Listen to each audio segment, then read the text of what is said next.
नमस्कार, आप सभी का स्वागत है इंडिया डेली लाइव पर और आपके साथ मैं हूं आंचल श्रीवास्तव। यूपी की बड़ी खबरों की शुरुआत करते हैं बड़ी खबर के साथ। अपने 2 दिवसीय दौरे के दूसरे दिन मध्य प्रदेश के मुख्यमंत्री मोहन यादव वाराणसी पहुंचे। यहां उन्होंने बाबा श्री काशी विश्वनाथ धाम में दर्शन पूजन किया और बाबा काल भैरव के मंदिर में भी शीश नवाया। इसके बाद लेडुरपुर स्थित एक निजी अस्पताल का उद्घाटन किया। मीडिया से बातचीत में मुख्यमंत्री मोहन यादव ने कहा कि बाबा के दरबार में आकर वो अभिभूत हो गए। उन्होंने कहा कि श्री काशी विश्वनाथ धाम के 4 वर्ष पूरे होने पर दर्शन के लिए आए हैं और भव्य कॉरिडोर देखकर मन प्रसन्न हो गया। सीएम ने कहा कि यह सब प्रधानमंत्री नरेंद्र मोदी की प्रेरणा से संभव हुआ है। इस दौरान मुख्यमंत्री राजनीतिक सवालों से बचते नजर आए। उन्होंने कहा कि 4 वर्ष पूरे हो गए हैं और उसके बाद वो बाबा के दर्शन के लिए आए हैं। लगातार हम आपको ये खबर बता रहे हैं। मुख्यमंत्री बाबा विश्वनाथ के दर्शन के लिए आए हैं, उनके धाम पहुंचे हैं। सीएम ने कहा कि यह सब प्रधानमंत्री नरेंद्र मोदी की प्रेरणा से संभव हुआ है। इस दौरान मुख्यमंत्री ने राजनीतिक सवालों से बचते भी नजर आए। उन्होंने मीडिया के सवालों का जवाब भी नहीं दिया क्योंकि वो दर्शन करने गए थे। वो श्री काशी विश्वनाथ धाम के 4 वर्ष पूरे होने पर दर्शन के लिए गए थे। भव्य कॉरिडोर देखकर उनका मन भी प्रसन्न हो गया। उनका कहना है कि इतना भव्य कॉरिडोर बना है कि उनका मन प्रसन्न हो गया और ये जो कुछ भी हुआ है वो सब प्रधानमंत्री नरेंद्र मोदी की प्रेरणा से संभव हुआ है। इस दौरान मुख्यमंत्री ने राजनीतिक सवालों से वो बचते नजर आए। उन्होंने कोई भी राजनीतिक सवाल का जवाब भी नहीं दिया। यहाँ सोनपुर में हमारे माननीय मंत्री गिरीश यादव जी के परिवार में शोक का एक प्रसंग है, इस कारण से वहाँ भी मिलने जा रहा हूँ और वहाँ से होता हुआ मध्य प्रदेश अपनी राजधानी भोपाल निकलने का कार्यक्रम है। यूपी अद्भुत है और ये तो बाबा विश्वनाथ का धाम है, माननीय प्रधानमंत्री जी का कार्यक्षेत्र है, वाकई अद्भुत है। मैं भारतीय जनता पार्टी के नव नियुक्त कार्यकारी अध्यक्ष नवीन जी को बधाई देना चाहूँगा। उनके नेतृत्व में भाजपा और आगे बढ़ेगी, मेरी अपनी ओर से बधाई। जालौन के एट कोतवाली क्षेत्र की एट विकास कॉलोनी में आयोजित रामलीला के दौरान बड़ा विवाद सामने आया। आरोप है कि धार्मिक मंच पर बार बालाओं से अश्लील नृत्य कराया गया है, जिससे मौके पर मौजूद श्रद्धालुओं में नाराजगी फैल गई। कार्यक्रम में बच्चे और महिलाएं भी मौजूद थीं। ऐसे में अश्लील ठुमकों को लेकर विरोध हुआ है और बात मारपीट तक पहुंच गई। इस पूरी घटना का वीडियो सोशल मीडिया पर तेजी के साथ वायरल हो रहा है। लोगों का कहना है कि रामलीला जैसे पवित्र मंच पर इस तरह के कार्यक्रम से आस्था को ठेस पहुंची है। फिलहाल मामले को लेकर स्थानीय लोगों में आक्रोश फैला हुआ है।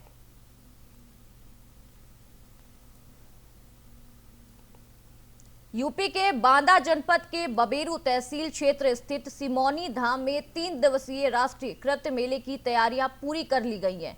आज में सिमौनी का भव्य मेला शुरू हो गया है। ये मेला स्वामी अवधूत जी महाराज के निर्देशन में आयोजित किया गया है, जिसमें देश विदेश और कई राज्यों में श्रद्धालु पहुंचकर भंडारे का प्रसाद ग्रहण करते नजर आए।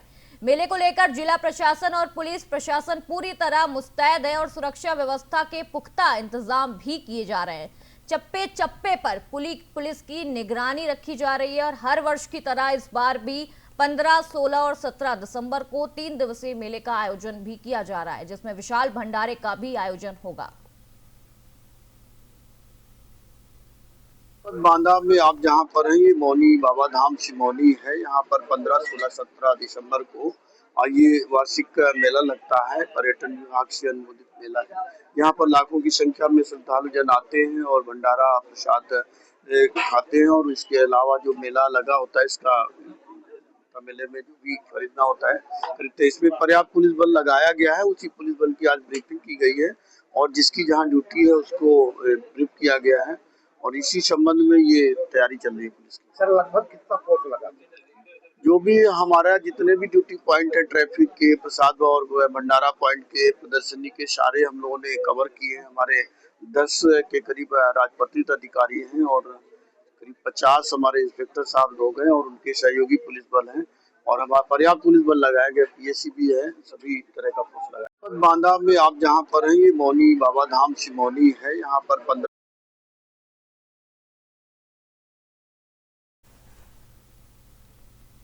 बुलंदशहर के जहांगीराबाद कोतवाली क्षेत्र स्थित शिव कुमार जनता इंटर कॉलेज में उस वक्त हड़कंप मच गया जब कॉलेज प्रशासन पर अवैध वसूली का आरोप लगते हुए छात्रों ने आत्मदाह का प्रयास किया। कक्षा 6 से लेकर इंटरमीडिएट तक के छात्र पेट्रोल की बोतल लेकर विरोध प्रदर्शन कर रहे थे। सूचना पर पहुंची स्थानीय पुलिस ने बहुमुश्किल छात्रों के साथ से पेट्रोल की बोतल छीनकर बड़ा हादसा होने से रोक लिया। छात्रों का यह आरोप है कि कॉलेज प्रशासन पिछले कई दिनों से फीस के नाम पर जबरन वसूली कर रहा है और शिकायत के बावजूद कोई कार्रवाई नहीं की जा रही है। इस घटना के बाद छात्रों में भारी आक्रोश देखने को मिला। वहीं पुलिस मामले की जांच में जुटी हुई है और लगातार ये पता लगाने की कोशिश कर रही है कि आखिर इन बच्चों की ऐसी क्या मजबूरी आ गई थी कि इन्हें पेट्रोल की बोतल लेके ऐसे प्रदर्शन करना पड़ रहा है।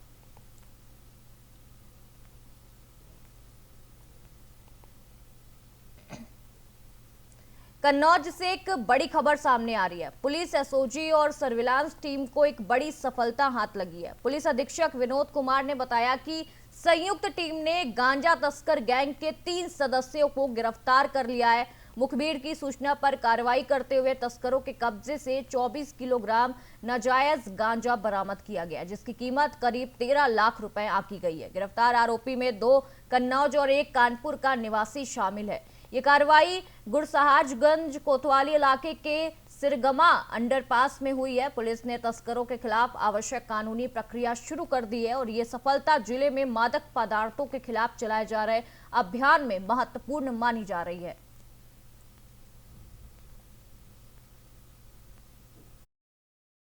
तीन गांजा तस्करों को गिरफ्तार किया है। इसमें एक निहाल है और एक विजेंद्र है जो फूलमती मंदिर के पास थाना कोतवाली क्षेत्र का रहने वाले हैं, और तीसरा अरुण कुमार है। ये मूलतः चकेरी कानपुर नगर का है, लेकिन यहीं पर फूलमती मंदिर के पास अस्थायी रूप से रहता है। ये इनके कब्जे से लगभग 25 केजी गांजा बरामद हुआ है और जिसकी कीमत करीब 3 लाख रुपए है। इनसे पूछताछ की गई तो ये बताया कि ये उड़ीसा से गांजा लाते हैं और कानपुर के किसी सप्लायर के यहाँ से भी, और इसके बारे में जानकारी की जा रही है। जालौन से एक बड़ी और अनोखी खबर सामने आ रही है। कोच नगर में 107 वर्षीय बुजुर्ग महिला गेंदा रानी के आकस्मिक निधन पर परिवार ने परंपरागत ढंग से अलग और यादगार अंतिम संस्कार किया। महिला की अंतिम यात्रा में डीजे और बैंड बाजों के बीच शव यात्रा निकाली गई। परिवार के लोग शादी की तरह पगड़ी बांधे नजर आए और बुजुर्ग महिला की डोली को फूलों और गुब्बारों से सजाया गया। इस अनोखी और रंगीन शव यात्रा का वीडियो सोशल मीडिया पर वायरल हो गया है और यह अंतिम संस्कार स्थानीय लोगों और सोशल मीडिया दोनों में चर्चा का विषय बन गया है।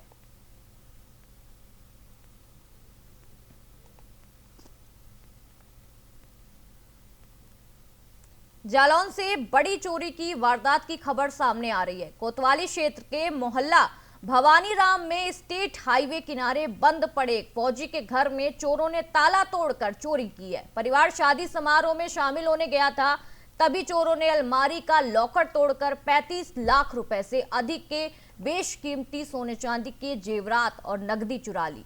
चोरों की पूरी घटना पर के बाहर लगे सीसीटीवी कैमरे में कैद हो गई है। जो पूरी घटना थी वो सीसीटीवी कैमरे में कैद हो गई है। सूचना मिलने पर पुलिस मौके पर पहुंची और सीसीटीवी फुटेज और तहरीर के आधार पर अज्ञात चोरों के खिलाफ मामला दर्ज कर जांच शुरू कर दी गई है।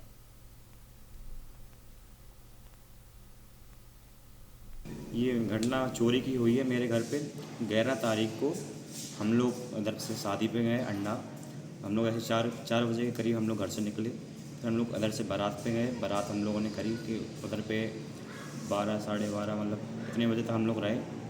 फिर मैं घर पे आ गया था वापस 2-3 बजे तक। घर पे आया, सुबह हुई, फिर फ़ोन आया मेरे पास। नीचे एजेंसी पे एक भैया रहते हैं, उन्होंने बताया कि घर के गेट पे ताले खुले हैं और ताला घर पे रखा है बाइक पे। तो मैंने फिर पापा को इन्फॉर्म किया। तो 12 बजे आप कहाँ घर पे आ गए थे? किस घर? 12 बजे मैं गांव में था अभी। अपने गांव में आ गए? गांव के घर पे आ गए थे। हाँ, उधर पे। फिर मैंने सुबह पापा को इन्फॉर्म करा। पापा और मामा के साथ लोग और 2-3 लोग इधर पे आए। फिर उन्होंने इधर पे देखा क्या हुआ। तो यहाँ मुख्य गेट के ताले तोड़े गए। अंदर का जो गेट है, ये वाला गेट, इसके ताले तोड़े गए इधर। फिर अंदर जाके अलमारी लोहे की थी, उसमें से लॉकर को तोड़ा गया। अलमारी को खोल के उसमें रखे हुए सोने और चांदी के जेवरात और सिक्के और चांदी के सिक्के हैं और 40,000 के आसपास नकदी की लूट की गई है। कुल रकम अगर देखी जाए तो एक अनुमान लगा रहे हैं कि 35 लाख के ऊपर ही जाएगा, ये इतना चोरी हो जाएगा। जिसमें जो रखा गया था सामान, हमारी दादी का सामान था, इसमें मेरी दादी का पैतृक सामान था उनका, और मेरे माताजी पिताजी का भी सामान था, मेरी पत्नी का सामान था, मेरी बिटिया को जो सामान मिला है उसके जन्म से लेकर अभी तक वो सारा सामान था, जिसमें सोने चांदी दोनों आभूषण थे। वाराणसी से बड़ी खबर सामने आ रही है। थाना लंका पुलिस ने गौ तस्करी में संलिप्त 3 अंतर्राज्यीय तस्करों को गिरफ्तार कर लिया है। पुलिस ने अभियुक्तों के कब्जे से 4 गोवंश, 2 गाय और 2 बछड़े और 2 वाहन, 1 पिकअप और 1 स्कॉर्पियो बरामद किए हैं। ये कार्रवाई पुलिस आयुक्त वाराणसी के निर्देश और ऑपरेशन चक्रव्यूह के तहत की गई है। पुलिस को मुखबिर से सूचना मिली थी कि तस्कर बिहार ले जाने के इरादे से गोवंश लेकर जा रहे हैं। लौटुवीर अंडरपास के पास संगन चेकिंग के दौरान संदिग्ध वाहनों को रोककर तलाशी ली गई। गिरफ्तार अभियुक्त हैं अभिषेक यादव, विजय यादव उर्फ टिल्लू और मोहम्मद अफरोज शाह। पूछताछ में अभियुक्तों ने स्वीकार किया कि वो गोवंश को बिहार में अवैध रूप से बेचने की योजना बना रहे थे। बरामदगी के आधार पर थाना लंका में गोवध निवारण अधिनियम एवं पशु क्रूरता निवारण अधिनियम की धाराओं में मुकदमा दर्ज किया गया है। मामले की जांच उप निरीक्षक सेकी प्रसाद द्वारा की जा रही है।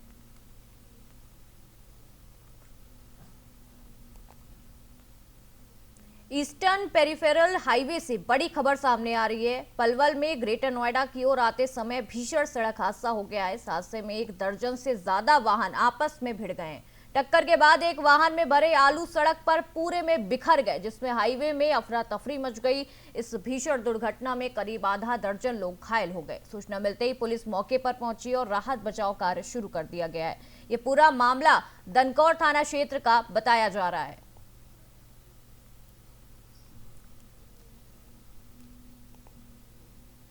बुलंदशहर के जिला मुख्यालय कलेक्ट्रेट परिसर में उस समय अफरा तफरी मच गई जब एक गौ सेवक ने आत्मदाह का प्रयास किया। गौ सेवक दीपक शर्मा ने मुख्य विकास अधिकारी पर अभद्र व्यवहार का आरोप लगाया है। दीपक का ये कहना है कि सलेमपुर क्षेत्र में पकड़ी गई एक गाय को गौशाला या अपने सुपुत्र कराने की मांग को लेकर उन्होंने सीडीओ से संपर्क किया था, लेकिन इस दौरान उनके साथ कथित तौर पर अभद्रता की गई है, जिससे वो मानसिक रूप से परेशान हो गए। इसी से नाराज होकर दीपक शर्मा कलेक्ट्रेट पहुंचे और अपने ऊपर डीजल डालकर आत्मदाह करने लगे। मौके पर मौजूद सुरक्षा कर्मी और कर्मचारियों ने समय रहते उन्हें रोक लिया, जिससे बड़ा हादसा टल गया। घटना के बाद जो पुलिस है वो पूरी जांच कर रही है कि आखिर दीपक के साथ क्या हुआ था।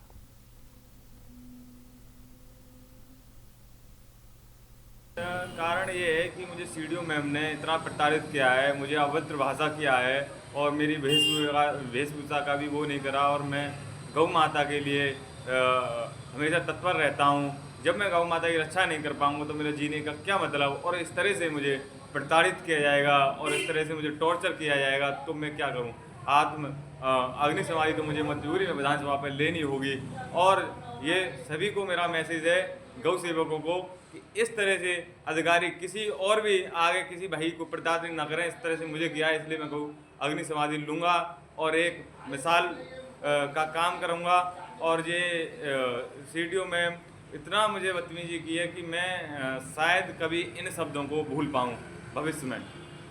इसके अलावा फिर जब इनको ग्रुप से हटाया गया तो इनके द्वारा बहुत ही नाराजगी व्यक्त करी गई कि मुझे क्यों ग्रुप से हटाया गया, जबकि एसएसपी सर का क्लियर डायरेक्शन था उनसे बातचीत करने के बाद कि सिर्फ ऑफिशियल मेंबर ही उसमें रहें, गौ सेवा आयोग के अगर मेंबर हैं तो वही रहें। तो फिर इन्होंने जो इसके आप लगा लीजिए अगेंस्ट जाके फिर इन्होंने ज्ञापन देना शुरू किया कि मैं गौ तस्करों की मदद करती हूँ या इस तरह के इनके द्वारा आरोप लगाए गए। इसके साथ साथ ये एक और चीज़ कर रहे थे, मेरे स्पाइनल इंजरी है और मैं 2-3 दिन से बेड रेस्ट हॉस्पिटल में थी। इन्होंने 4-5 नंबर से मुझे कॉल किया, रात भर ये कॉल करते रहे, इन्होंने मैसेजेस करे, फिर मैंने इनके 4 नंबर ब्लॉक किए, फिर उन्होंने 5वें नंबर से फिर कुछ भेजा। तब मैंने इनको बोला कि अभी मैं ड्यूटी पे नहीं हूँ, आपकी जो गाय का शिकायत थी वो हो चुकी है और ग्रुप में सिर्फ ऑफिशियल लोग ही रहेंगे। तो इनके द्वारा फिर दोबारा से वही कि नहीं मैं ग्रुप में रहूँगा, मैं ये दे सकता हूँ निर्देश। मैंने कहा आप रूल दिखा दीजिए मुझे, किस रूल के अंडर आप निर्देश दे सकते हैं।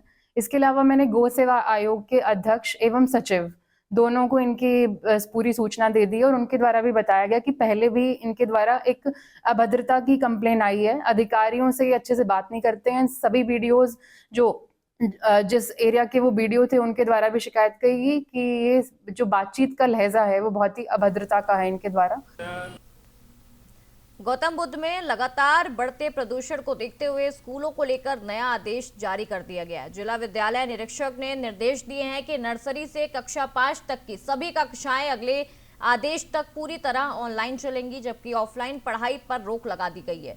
वहीं कक्षा 6 से 12 तक की कक्षाएं हाइब्रिड मोड में संचालित की जाएंगी, जिसके साथ ही जिले के सभी कोचिंग संस्थानों को भी ऑनलाइन पढ़ाई कराने के कड़े निर्देश जारी कर दिए गए हैं। आदेश का पालन न करने वाले स्कूलों और संस्थानों के खिलाफ सख्त कार्रवाई की चेतावनी भी दी गई है। अधिकारियों ने बताया कि बच्चों के स्वास्थ्य पर पड़ रहे प्रतिकूल प्रभाव को देखते हुए ये फैसला लिया गया है। हाँ, उसमें हमारे जिला विद्यालय निरीक्षक की तरफ से एक लेटर जारी किया गया है। उसमें उन्होंने 1 से 5 के सभी स्तर की क्लास, जैसे सीबीएसई बोर्ड हो या यूपी बोर्ड हो, जो भी हो, सारी कक्षाओं का ऑनलाइन क्लास चलाने के लिए निर्देश दिए गए हैं। इसके अलावा जो 6 से 8 के बच्चे हैं उनके क्लासों को हाइब्रिड मोड पर रखा गया। मतलब अगर उनकी सुविधा है तो वो अपना ऑनलाइन भी कर सकते हैं, नहीं है तो बच्चे वो स्कूल भी बुला सकते हैं। जो स्कूल संचालक इसका पालन नहीं करेंगे उसके लिए किस तरह से, जो अगर इस आदेश का पालन नहीं करेंगे उन विद्यालयों के विरुद्ध जो भी विभाग कार्रवाई होती है वो उच्च अधिकारियों से कराई जाए। ये कब से तक लागू होगा? ये आज से लागू किया गया है वैसे, और काफी हद तक ये प्रभावी है, लेकिन कुछ स्कूल बचे हुए हैं जिनको कल से 100% सारे स्कूल प्रभावी करा दिया जाए। हाँ, उसमें हमारे जिला बुलंदशहर में पुलिस ने एक बड़ा खुलासा किया है। एक शातिर लुटेरे को गिरफ्तार किया है। स्वाट टीम और थाना अगौता पुलिस की संयुक्त कार्रवाई में अभियुक्त शिव कुमार को दबोचा गया है। आरोपी के कब्जे से लूटे गए 50,500 रुपए बरामद हुए हैं। वारदात में इस्तेमाल किया गया बैग और एक अवैध चाकू भी बरामद किया गया है। पुलिस के मुताबिक आरोपी ने एचडीबी फाइनेंस कंपनी के कलेक्शन एजेंट से लूट की वारदात को अंजाम दिया था। विरोध करने पर पीड़ित पर ईंट से हमला कर उसे घायल भी कर दिया गया था। जांच में सामने आया है कि शातिर लुटेरे पर बुलंदशहर और गौतम बुद्ध नगर में पहले से कई मुकदमे दर्ज है। पुलिस ने आरोपी को न्यायिक अभिरक्षा में भेजते हुए आगे की कार्रवाई तेज कर दी है। और क्या कहानी है? दिनांक 12/12/2025 को प्रताप सिंह जो हाथरस का रहने वाला है और यहाँ पर कलेक्शन एजेंट का काम करता है, इसने पुलिस को बताया कि इसके साथ लूट की घटना कारित हो गई है। इस पूरी घटना में स्वाट टीम और थाना अगौता की टीम द्वारा सफल अनावरण किया गया और 15/12 को अभियुक्त को गिरफ्तार कर लिया गया। अभियुक्त का नाम शिव कुमार निवासी अहमदपुर टांडा थाना अगौता है। अभियुक्त ने बताया कि वो जो ये वादी है प्रताप, उससे रास्ते में ही मिला, उसने उससे लिफ्ट मांगी और लिफ्ट में ही उसको अंदेशा हुआ कि बैग में कुछ पैसा रखा है, तो उसने रास्ते में ही वादी से बाइक को रुकवाया और वो पैसा और बैग छीनकर उसको ईंटा मारकर वहां से फरार हो गया। उत्तर प्रदेश के आकांक्षी जनपद चित्रकूट में मुख्यमंत्री सामूहिक विवाह योजना के तहत सोमवार को राष्ट्रीय रामायण मेला प्रेक्षागृह में आयोजित समारोह में 341 जोड़ों ने वैदिक रीति रिवाज के साथ एक दूसरे का हाथ थाम लिया। जिलाधिकारी पुलकित गर्ग, पुलिस अधीक्षक अरुण कुमार सिंह, जिला पंचायत अध्यक्ष अशोक जाटव, जिला सहकारी बैंक के चेयरमैन पंकज अग्रवाल, बीजेपी जिला अध्यक्ष महेंद्र कोटायार आदि जनप्रतिनिधि ने नए दंपति को उपहार देकर खुशहाल जीवन का आशीर्वाद दिया। इस बार जिलाधिकारी पुलकित गर्ग द्वारा एक जिला एक उत्पाद योजना के तहत चित्रकूट जनपद में लकड़ी से बने रोटी मेकर को सभी जोड़ों को उपहार स्वरूप भेंट किए। कार्यक्रम में 60,000 की धनराशि कन्या के खाते में और 25,000 की सामग्री और 15,000 खानपान की व्यवस्था पर खर्च किया गया। जोड़ों ने आज सामूहिक विवाह के लिए पात्र पाए गए थे, जिन्होंने पंजीकरण किया है। इसी क्रम में आज ये आयोजन किया गया है और वर्तमान में संख्या जो है अभी भी बढ़ रही है, लेकिन लगभग 300 से अधिक जोड़े जो हैं वो यहाँ पे मौजूद हैं और मैं भी बताना चाहूँगा कि हमारे जो तीनों मुख्य धर्म जो हैं उनसे यहाँ पे जो है मौजूद है, यहाँ पे जोड़े जो है हिंदू रीति रिवाज से, बौद्ध रीति रिवाज से और मुस्लिम रीति रिवाज से, तीनों रीति रिवाज से जो है यहाँ पर जो है शादी संपन्न कराई जा रही है। मैं इसमें आप सब लोगों को ये भी बताना चाहूँगा कि इसमें 60,000 रुपये जो है वो सीधे जो लाभार्थी हैं उनके खाते में भेजा जाता है। जो इनको सामग्री दी जाती है 25,000 रुपये की सामग्री दी जाती है, जिसमें पायल, बिछिया, किचन के उपकरण इत्यादि घर के सामान जो रहते हैं वो रहते हैं। जोड़ों ने आज सामूहिक। तो ये थी उत्तर प्रदेश की तमाम बड़ी खबरें। खबरों का सिलसिला यूं ही जारी रहेगा। आप देखते रहिए इंडिया डेली लाइव। नमस्कार।